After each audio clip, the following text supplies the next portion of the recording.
There we go. Welcome. Hello. Dang it, man. Clumsy. Live video. Just tripping over my words here. Just start your live video over. What? Then there's already a live video. I'm just telling them to start over. Oh, yeah. Don't do that. Here we go. I can do my own countdown. 3. There's no countdown on Facebook Live anymore, if you were wondering. 3, 2, 1. I thought you were going to sneeze. Hello and welcome to episode 19 of the Restoring Human podcast, where we believe humans were designed to flourish. Unfortunately, many modern conveniences prevent us from thriving, but through intentional lifestyle decisions, we can return to an optimal state of health. I am your host, Jarek Bakken. I'm Dr. Alex Agualo. And this week in Restoring Human News, I can't stand that close because my white shirt really throws off the auto exposure. Did you happen to go back and listen to the sleep episode at half speed? I didn't. I've heard people talk about it, but I haven't seen it yet. So there's this new phenomenon where if you listen to our conversations at half speed, it's, for starters, rather enjoyable, comical, entertaining. For how long? How long could you do that? I don't know, but apparently right around the 1 minute mark, so give or take 30 seconds on each side, we basically sound high, intoxicated. Nice. It is quite amusing. I went back and listened to it myself. I'll try it. Anyway, for your enjoyment, for your laughing, enjoying that's good for your health. Yeah. Anyway, today, today is October 11th, so we're a little 11 days late on this, but October is it just a national thing, U.S. thing, or worldwide? National Breast Cancer Awareness. National Breast Cancer Awareness Month. Yes. What does that even mean? Well, I think it was started probably in the 90s, I want to say. Just wanting to take up some time throughout the year to bring awareness to breast cancer and somewhat supporting or, again, just bringing awareness to the survivors of breast cancer, as well as, just kind of taking time to think about them, with the suffering that they've been through, those type of things. But connected to that, of course, is because it does affect so many people, and it's devastating to so many people that their primary goal is to eventually beat the disease, right? To eventually eradicate breast cancer. So that's kind of how it all started, and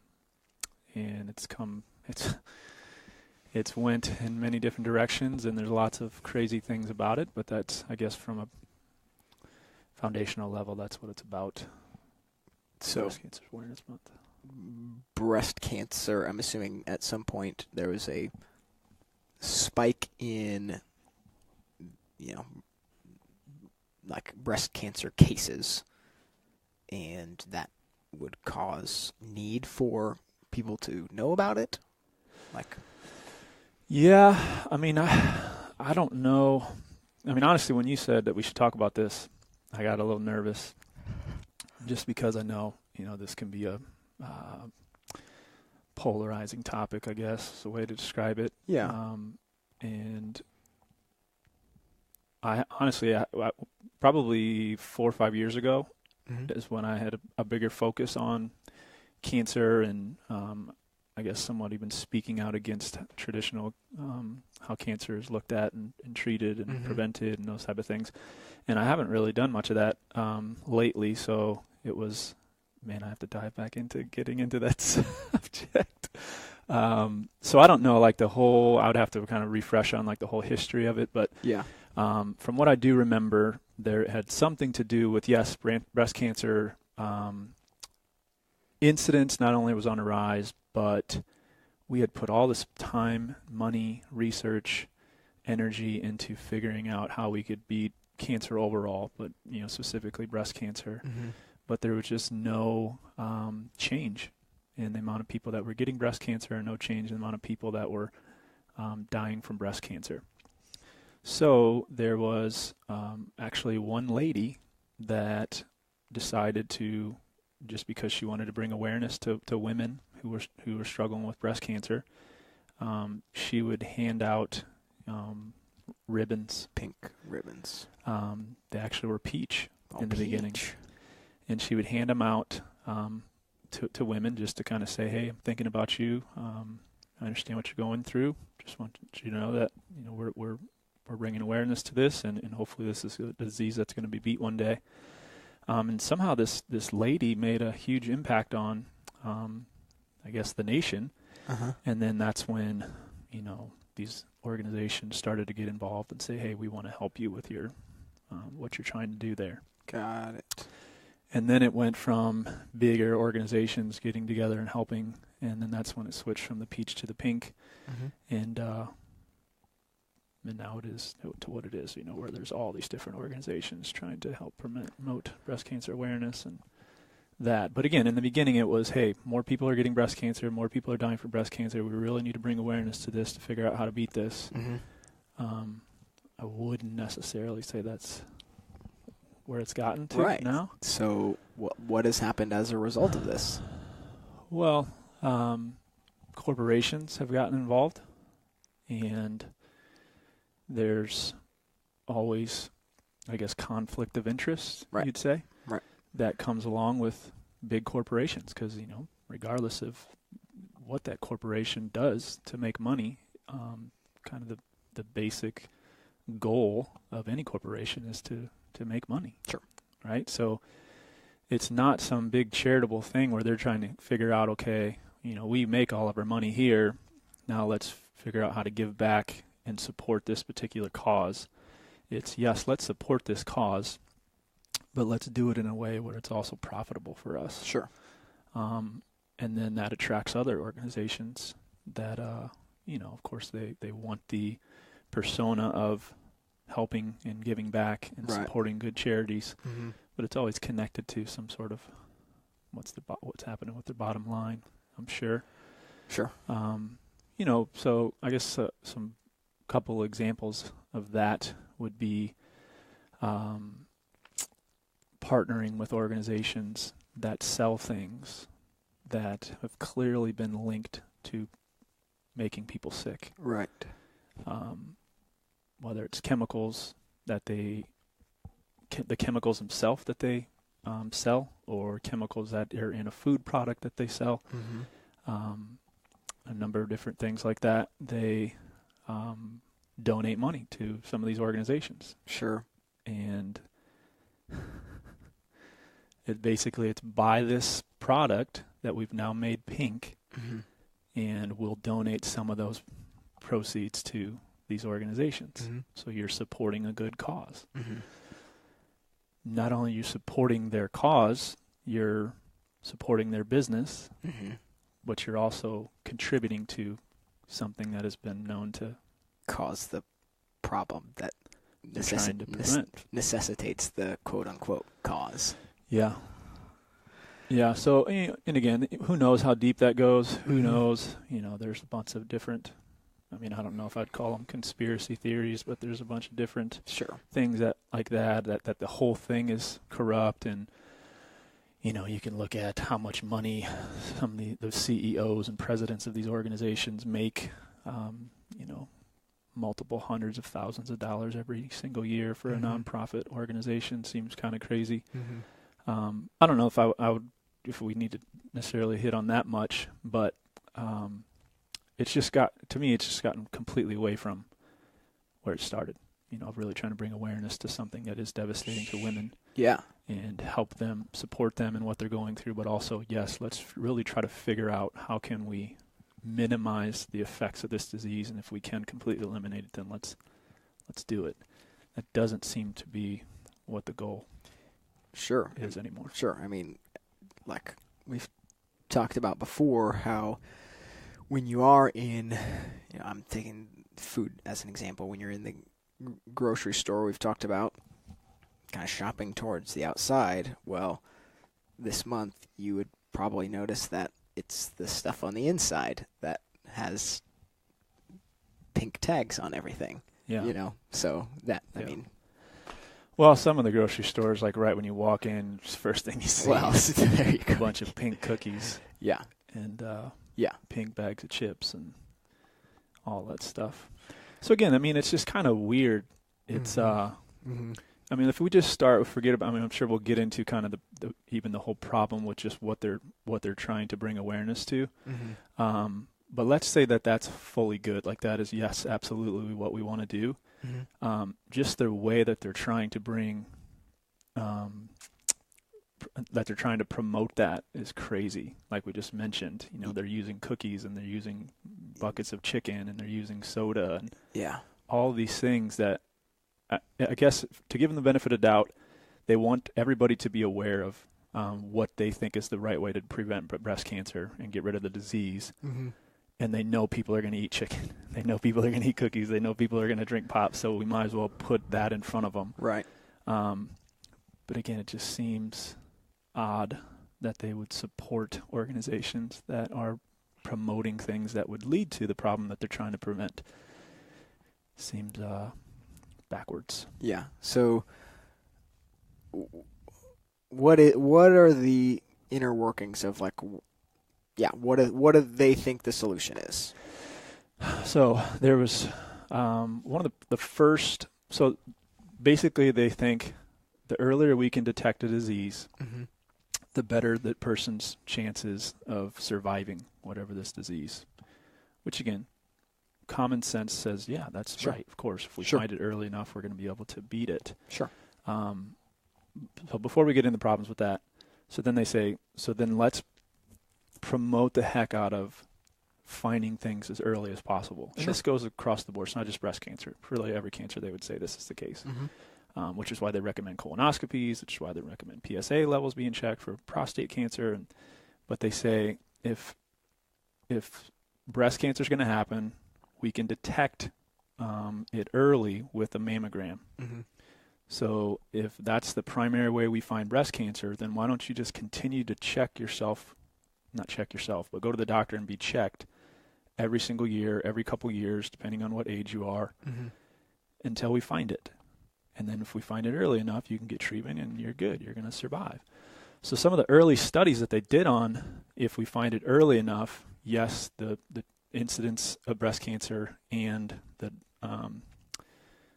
whether the number of people that were dying from it was going to go down. But then every other study that they've done since then has not shown the same thing.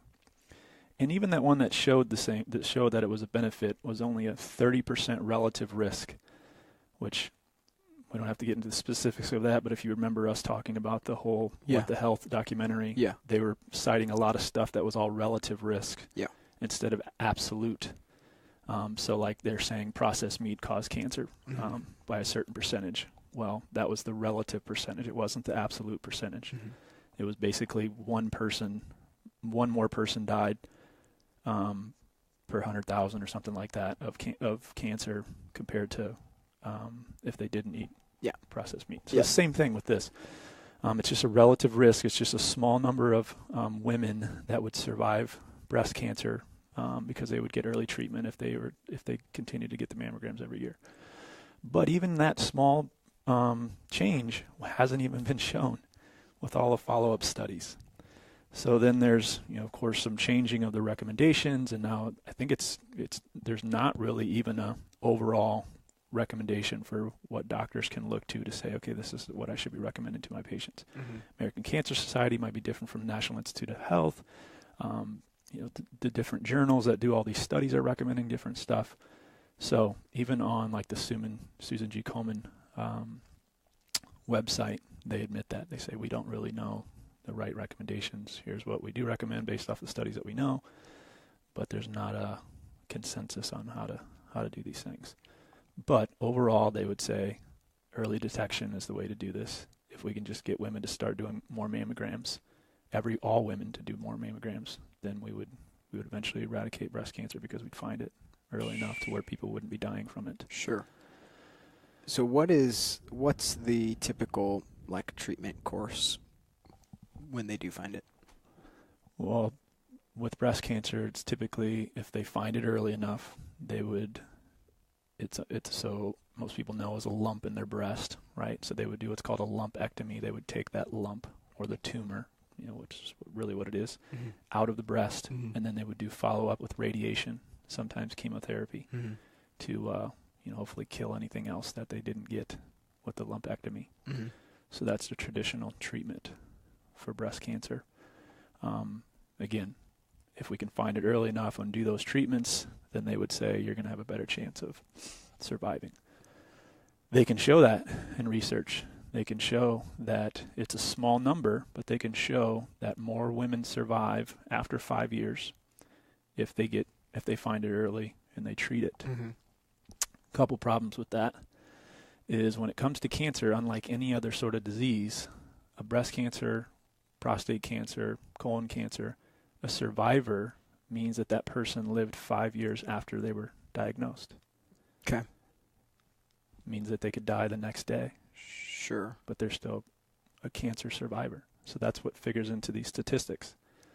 So we can just, again, common sense. Let's say you found your breast cancer in 2017 and you happen to die in 2018. Yeah. You only live 1 year, you're not a breast cancer survivor. If you found that cancer, though, in 2013, now you lived to 2018, you lived beyond 5 years. You're a survivor. Right? Yeah. So you can see how the statistics can get skewed. Sure. You still died in 2018, but you lived for 5 years because they found it 5 years earlier. Right. And so what I'm hearing is there's no regard for any other damage, on repeat, broken record here, any other causation that got you to that point. There's no regard for any of that, any other damage that's being caused. It's simply like cancer is gone. Like, you mean they're not studying like why the cancer would be gone? Well, sure, yeah.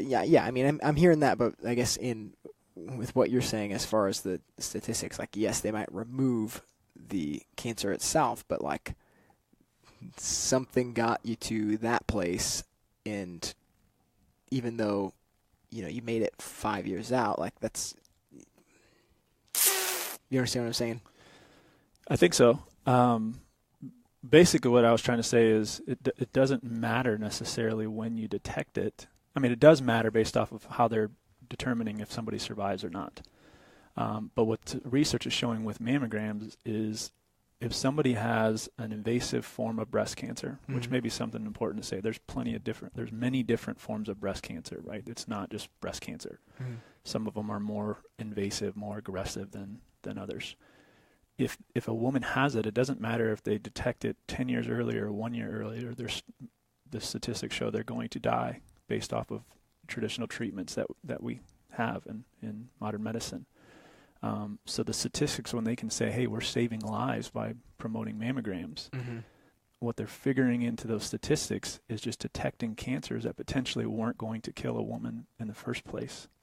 So they're throwing off just kind of them saying that we're actually saving lives is based off of skewed research. It's not necessarily women that have these invasive forms of breast cancer. Those women aren't necessarily surviving any better than they did in the 1900s or the 1900s.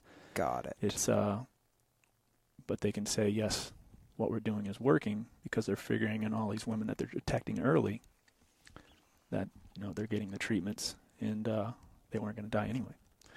So it's there's just a lot of bad research that's being promoted. I see what you're saying. And that's not, again, my opinion. That's Journal of American Medical Association. That's the New England Journal of Medicine. That's the British Medical Journal. That's the Lancet. That's all these journals where doctors are researching this and saying our recommendations of mammograms is not necessarily the it's not saving women's lives. So you have to stop claiming that. Got it. You know? And that is like one of the big things that so what's the official name for the pink ribbon stuff? It's just Susan G. Komen? yeah, like what's that organization? Well, Susan G. Komen, Race for the Cure, all that stuff has to do with the pink ribbon stuff. But the ribbon thing was just, again, started with that lady and then a company called Estee Lauder, which is, I think, a makeup company. Is that what that is? They took it combined with AstraZeneca, which is a pharmaceutical company, and then they made this whole pink campaign. Okay. Of how so I don't necessarily think it's an organization. Sure. Okay. So, but what they're promoting is women get checked out. Mammograms. Yeah. Yep. So all the researchers went into, how can we, of course, treatment. How can we find it better? How can we find it sooner? But most of the dollars that they receive, like when you give to these organizations, is to just promote women getting mammograms. So very little research goes to what they call education. Sure. And their education. So it's very little amount of money goes to education, and their education also is not necessarily the education that we would give. Yeah. So tell me this. If you were given all of that money, like what would you do with that money? How would you go about like addressing this problem?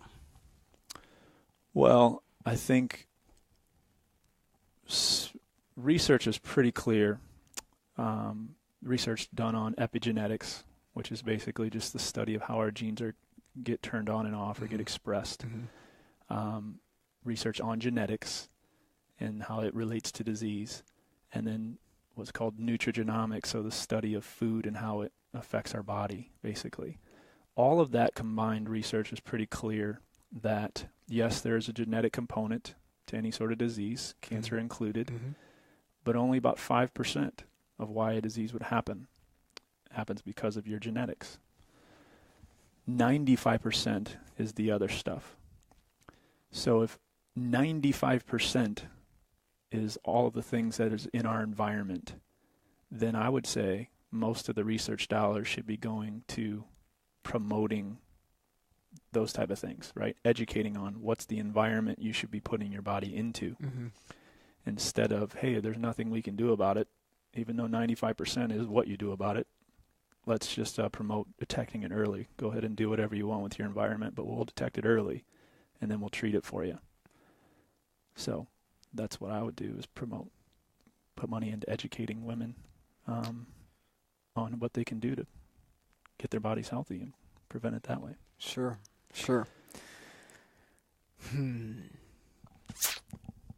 That's good. So there's this, I should have thrown this in earlier, but my wife informed me that there's a name for some of this kind of corrupt pink ribbon stuff, and she called it pink washing. Pink washing, yep. Heard of that? Yeah. So what that is what we were talking about in the beginning. They, in order to promote their particular business, their products, they make everything pink. Right. It's kind of as with the facade of we're helping support this great cause, but really we're trying to. We know that's what you guys are going to support, so we're trying to use it for. Right. And there's organizations that are speaking out against that. I mean, there's grassroots efforts that are really trying to get rid of breast cancer and really support the women that are dealing with breast cancer. Yeah. And they fight against that stuff all the time. And unfortunately, money is pretty powerful in our society. So the people that can speak louder and get more information to people are the ones with the most money. So those grassroots efforts, even though they're making an impact, kind of like we're trying to make an impact, they still have a lot. It's an uphill battle just because there's so much more out there. Yeah. On the other end, you know. So, stepping back, taking kind of a high level view of what we've been talking about. Like, what I don't want to be saying is this whole October breast cancer awareness thing is silly, because it's not. Like, people are sick and something needs to be done. We 100% agree on that level. What we are saying, though, is the same, like, the solution that is kind of promoted by all of this stuff is like something that we would not, like, we're not 100% in with everything that's associated with this stuff. We would say yes and amen. Cancer's awful. Here's this other solution over here. That's essentially the exact same thing that, you know, you just said we are always talking about. Yeah. Yeah, I mean, you know, our purpose for what we're trying to do on this podcast, again, is to educate people on what we think is necessary to live a healthy lifestyle. And it's not to give medical advice. It's not to tell somebody what they should or shouldn't be doing specifically with medical problems. So we're not trying to say don't listen to your doctors or don't get these tests or anything like that. What we're trying to say is let's be educated about health and how can we become the healthiest person possible. And when you have this understanding of what makes a healthy person, then that should inform how you look at these particular topics. Yeah. Right? We're trying to, again, promote health and not necessarily speak against something that, you know, we would disagree with, but that's also required if we're going to help people promote their health, you know?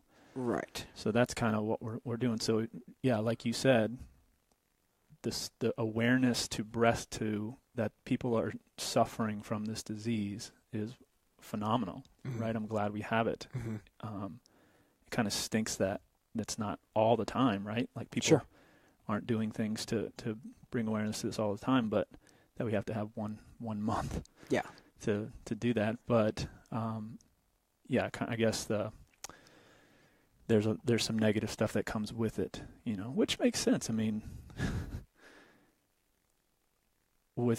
we're people, right? We're human beings. So when human beings get involved with these things, even if they're good, which is where it started, bad stuff is most likely gonna contribute. Right. There's a friendly saying that marketers ruin everything. I mean, that's true. Yeah. Yeah. Yeah.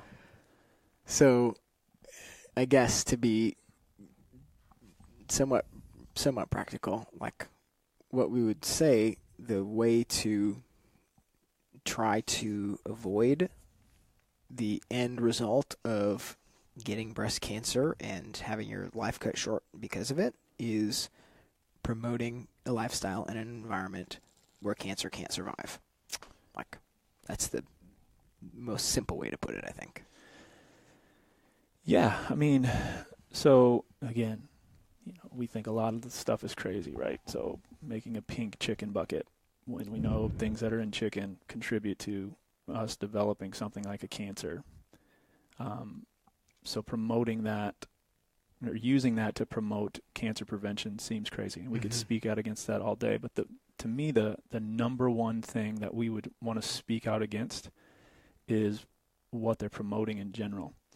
And it's not necessarily specifically the mammogram or even the treatment. It's the kind of the mindset behind it is what I would want to speak out against. Wait till, Don't do anything for your health. And I shouldn't say don't do anything. Eat cookies, eat chicken, drink pop. And it's better to do it with a pink label because you're supporting a good cause, was what they would say. And then let's just make sure we check to see if you're going to get cancer. You know? Nothing about, hey, there are some specific things we know that are necessary on a daily basis to make sure our body is fighting cancer every day. Let's do those things. Yeah. And then if we get cancer, yes, thankfully, hopefully we found it and we can go through whatever treatment you choose to do and you beat it and you survive. But the whole mindset of, hey, just do whatever you want and then check every year to see if you get it. And then if you get it, we can treat it. That's craziness. And that's, I guess, the number one thing that I would say should be spoken out against. Yeah. That's not what we're teaching, obviously. Sure. You know? Yeah. Not that that's not part of what we're teaching, right? We say there's 3 forms of healthcare. One of them is emergency healthcare. So if it does happen to get to an emergency because you weren't watching our podcast and it did get to the point where you're in a bad situation, now you have to do something from an emergency standpoint, then yes, absolutely do that. But we want to be the adaptive form of healthcare. We want the environmental form of healthcare also being part of your arsenal, so that you can do the best you can to prevent these things from happening. So tell me this. I kind of have 2 questions. First one, do you know the likelihood of like cancer returning for people who have, beat breast cancer? Is it any different than any other cancer, or? I don't know the specific numbers, percentages. I don't know them, and I don't even know that I would listen to them because, again, research can be skewed in many different ways. It's like saying there's a hole in our boat and water's filling it. Let's get a bunch of buckets and empty out the boat, but do nothing about the hole. Right. What's the percentage of the boat filling back up? Right. So, going back to what you said, if you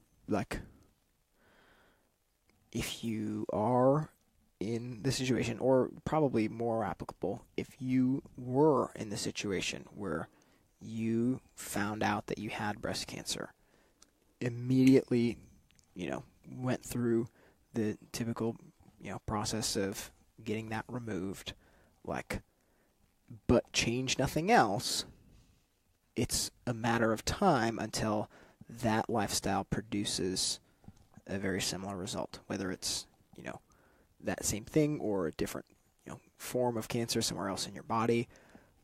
That's going to eventually lead you to the same place. Yeah, I mean, and that's kind of it's an important point because, so we just talked about the whole kind of craziness and their mindset of do whatever you want and then just check every year to see if you get it. And then, but once you get it, we treat it, then what's on the other end of that is let's check every year to see if it comes back. It's not, okay, you have cancer. We're going to treat it and get you to a better spot. But let's figure out why you got it. Yeah. And let's address some of that. So then, hey, we're not in control of everything. Maybe it's still going to come back, but we at least know that there's some specific things that we can do to prevent it. So let's go heavy on those things. Yeah. To make sure that we're having our best chance of not getting back to that situation. And I think some people maybe have done that unknowingly, like they didn't necessarily know the benefit that they were having by just changing something. Yeah. We talked about the stress a couple weeks ago of some big life event maybe happening in somebody's life, a death or divorce or something like that, and how that can really cause that stress response to go off and just, get us out of that homeostatic cell function. Well, that's a time when maybe cancer can set in, right? So yes, of course, they go through all the treatment, and potentially the treatment lowered tumor markers, got rid of a lot of the abnormal cells, but again, it never addressed why it happened. Well, if they've done something to, address what was going on with them emotionally, mentally, that could have been enough to get their body to a healthy state. Sure. But they're not going to link that up with, this is why I haven't had cancer again. They're going to link it up with, the traditional treatments worked. So it's tough. Again, that's why I was saying this statistics are probably skewed with how many people haven't or had it come back. Because I've never had cancer, but I'm imagining coming out on the other side of that, life looks different. Yeah.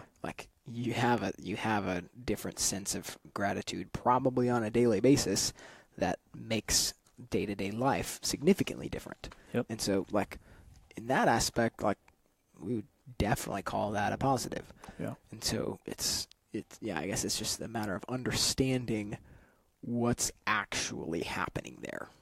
Yeah. I mean, so according to research done at University of Northwestern, they say that all of us have between 100 and 10,000 cancer cells in our body at any given time. So that means all of us have cancer. Right. But what happens is our body responds and eliminates those abnormal cells. Our immune system activates and addresses those things. So we don't actually get to the point where we're diagnosed with something. So again, that's happening on a daily basis. Yeah. So, after you're coming off of treatments, something happens that you change your diet, you start sleeping better. Again, you're loving life more because you have more gratitude. All of these things are going to strengthen the immune system. Yeah.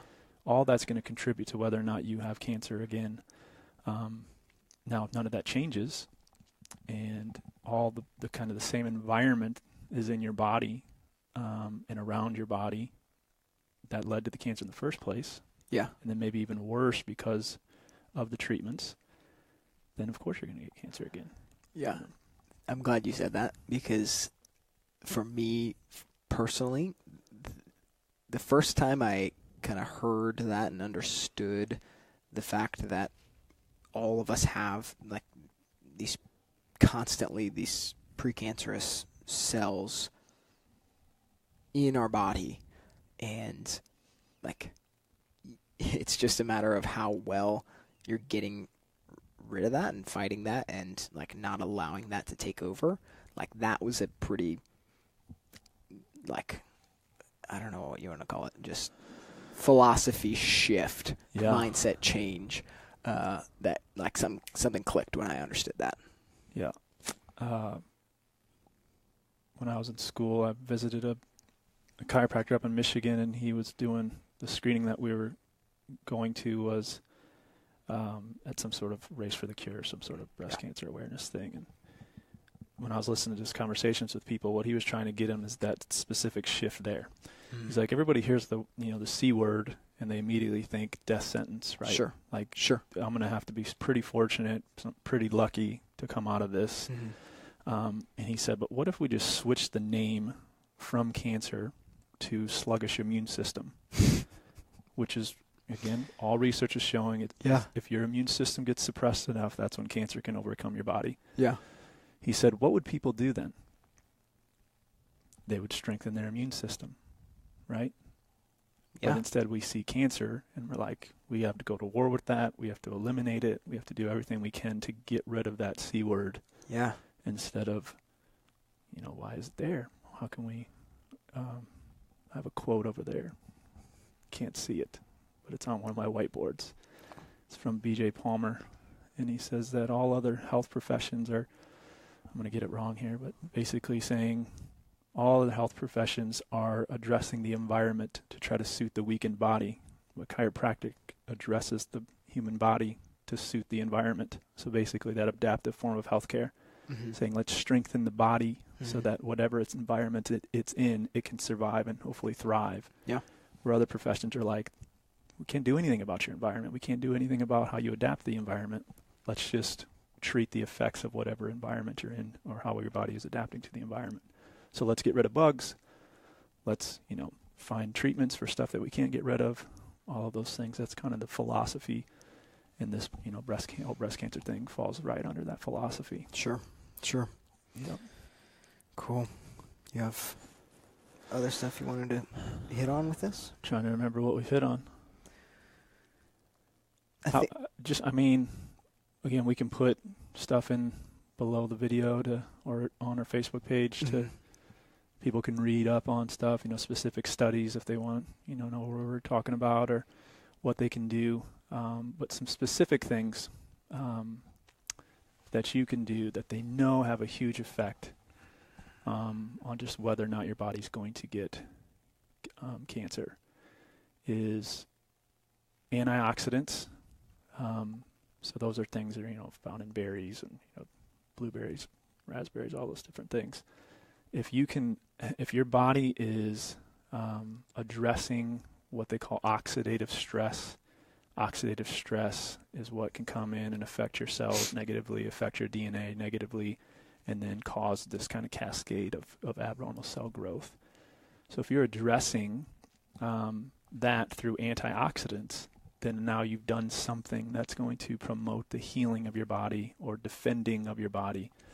instead of just, again, allowing something to happen and waiting to see if it gets bad down the road. Yeah. So two big things that promote that are something called glutathione, big word, but you can look it up, glutathione. It's kind of the master antioxidant in the body. Not only is it an antioxidant itself, which prevents oxidative stress, but it also helps the other antioxidants in our body to do their job. So it kind of takes, if there are free radicals, if there is oxidative stress, it'll address that so then the other antioxidants can go and do their job. So one of the biggest things, kind of determining factors of whether or not your body is in a state that it's going to be susceptible to cancer is what's your levels of glutathione. What suppresses your levels of glutathione is toxicity. So if you have a bunch of toxicity in your body, then glutathione's having to take care of all of that. So then it just suppresses because our body can't catch up to making it enough. Mm-hmm.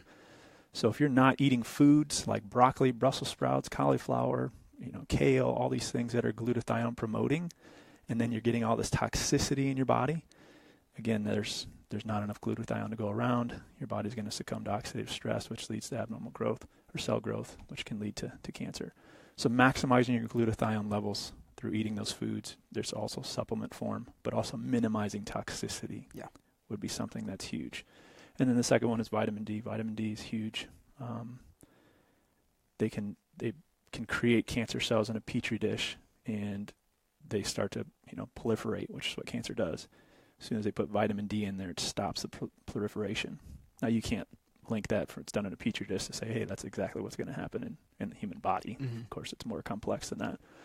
But we know it has a huge effect on whether or not your immune system is going to be strong. But it also has a huge effect on activating kind of those antioxidants to be able to repair DNA damage or defend against DNA damage. Mm-hmm. So those are just two practical steps that you can do to... Yeah.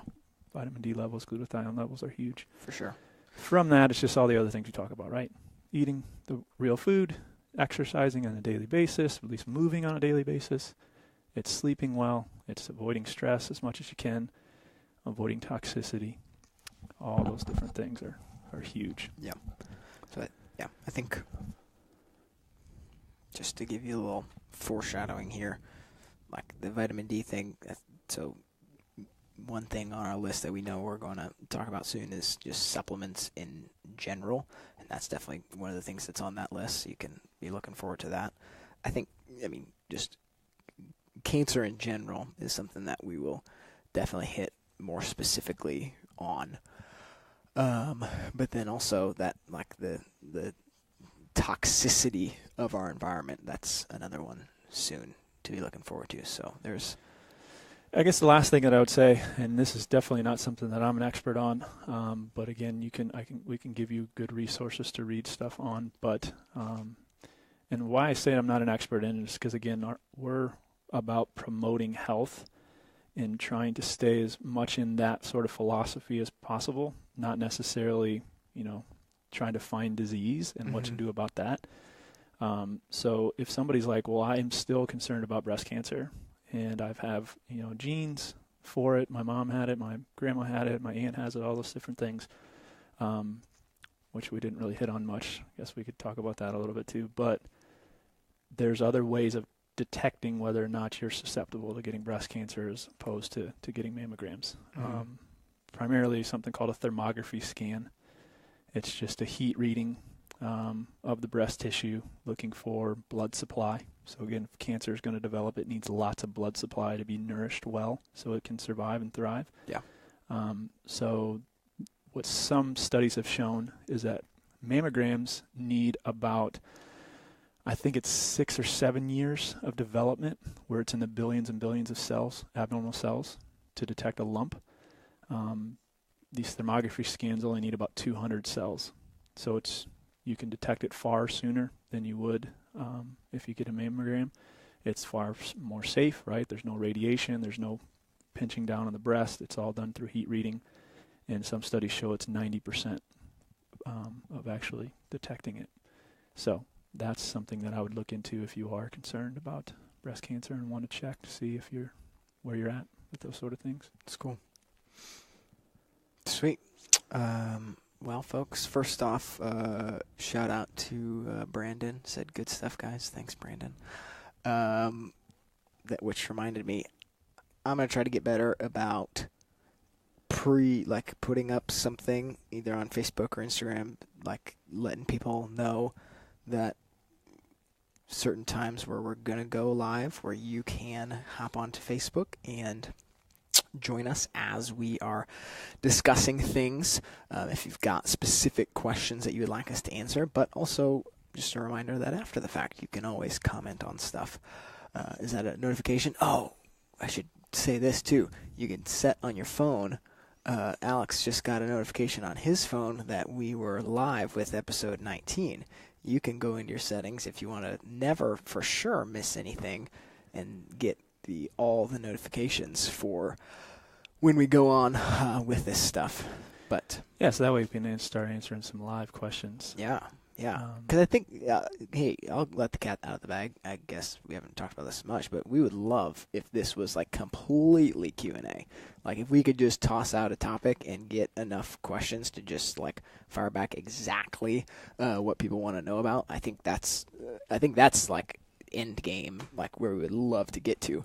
But that takes a lot of people, getting in and listening, and we're hopefully building up to that point. But yeah, so I mean, if people are watching this later and have questions, they can still do that right on this Facebook feed, right? Correct. All right. So try to get in there. We will figure out what we're going to do next week. I'll say it on here, so I have to do it. I will make sure to let you know what that topic is beforehand, when we're going to go live, and you can join us. And he said next week, so hold him to that. Oh, that too. I also just know my schedule for next week, and I know that I can make that happen. Cool. Thank you very much. Catch you guys later.